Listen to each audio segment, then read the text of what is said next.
¿Y si la solución a nuestros problemas no fuera crecer más, sino todo lo contrario? Decrecer. Venga, vamos a meternos de lleno en una idea que la verdad choca frontalmente con uno de los pilares de nuestro mundo, esa obsesión casi sagrada por el crecimiento económico. Así que, ¿qué vamos a ver? Pues primero, el problema de fondo. ¿Por qué eso de crecer sin parar ya no se sostiene? Luego, claro, definiremos qué es exactamente esto del decrecimiento. Imaginaremos un poco cómo sería esa sociedad. Veremos qué caminos se proponen para llegar ahí. Y para terminar, una cuestión fundamental sobre la justicia a nivel global. Vale, pues para entender el decrecimiento, lo primero es entender el problema que intenta solucionar. Y la pregunta es bastante directa, ¿no? ¿Qué pasa cuando una economía que necesita crecer y crecer y crecer sin fin se topa de bruces con un planeta que, bueno, tiene límites? Esa es la madre del cordero, el punto de partida de todo esto. Mirad este dato, es demoledor. 3, simplemente el número 3. ¿Y qué significa? Pues según los cálculos de la huella ecológica, significa que si toda la población mundial viviera como la gente en España, necesitaríamos los recursos no de un planeta, ni de 2, sino de 3 planetas Tierra. Esto, así de claro, nos pone delante de las narices lo insostenible que es el modelo actual. Y es que, según los defensores del decrecimiento, esta obsesión por el crecimiento está fallando en un montón de frentes que son, vamos, básicos. Como vemos aquí, no está claro que genere cohesión social, a veces pasa justo lo contrario. Tampoco crea empleo de forma garantizada, de hecho, a veces lo destruye. Y ni hablemos del medio ambiente o del agotamiento de recursos.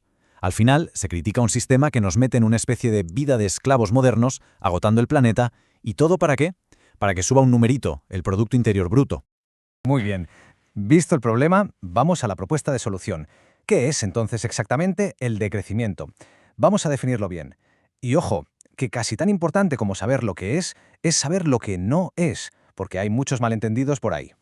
Pues en esencia, el decrecimiento es una propuesta para reducir, de forma planificada y sobre todo equitativa, la producción y el consumo.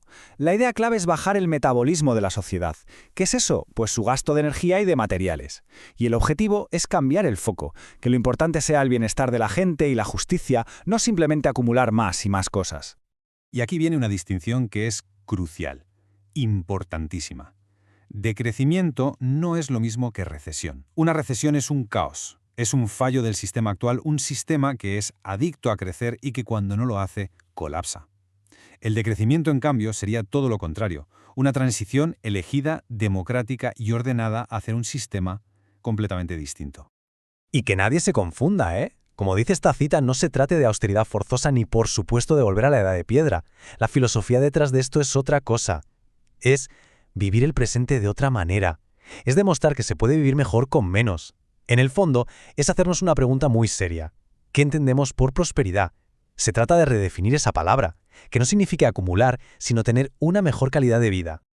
Vale, pero ¿cómo sería esa sociedad? ¿Qué cosas se valorarían en un mundo así? Pues la visión que se propone es de una transformación muy profunda. Hay una metáfora que lo explica genial. Dice que el objetivo no es hacer un elefante más delgado, sino convertir un elefante en un caracol. Es buenísima, ¿verdad? Porque deja claro que la idea no es simplemente encoger la economía que ya tenemos, sino transformarla por completo, su estructura, su finalidad y hasta su velocidad. El foco, entonces, cambiaría de forma radical.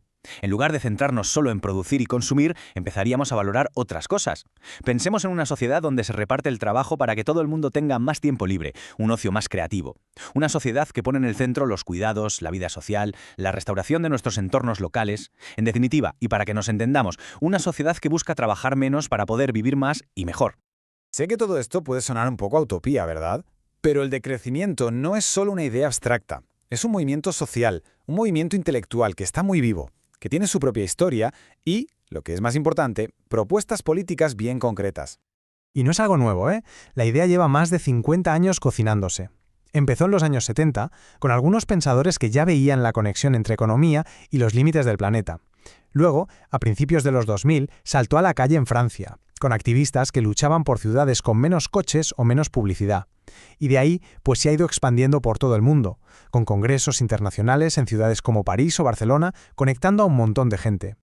Y bueno, ¿cómo se aterriza todo esto en la práctica? Pues hay varias propuestas sobre la mesa. Por ejemplo, se habla de cancelar ciertas deudas para romper esa necesidad de crecer a toda costa para poder pagarlas, o de reducir la jornada laboral de forma drástica, para repartir el trabajo y ganar tiempo libre.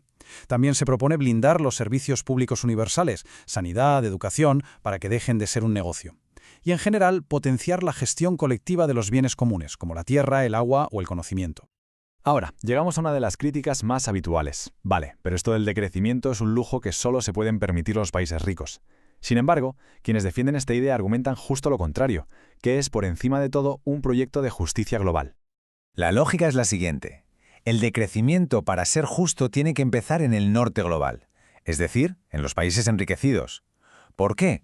Porque al reducir radicalmente su consumo de energía y materiales, estos países liberan espacio ecológico, un espacio que permitiría a los países del sur global definir sus propias vías hacia el bienestar, como por ejemplo la filosofía del buen vivir, sin verse obligados a repetir el camino de desarrollo destructivo que siguió el norte. Fijaos en que esto le da la vuelta por completo al debate. Ya no se trata de que todo el mundo tenga que seguir la misma receta de crecimiento. La propuesta es, más bien, un reequilibrio global, y en el fondo una especie de descolonización de nuestra imaginación económica, para poder pensar en otras formas de vivir. Al final, la perspectiva del decrecimiento nos lanza un desafío que va mucho más allá de discutir sobre cifras económicas. Nos obliga a plantearnos una pregunta mucho más profunda, que es, ¿cuál es el objetivo final? ¿Tener cada vez más o quizás necesitar cada vez menos para vivir bien? Ahí queda la reflexión.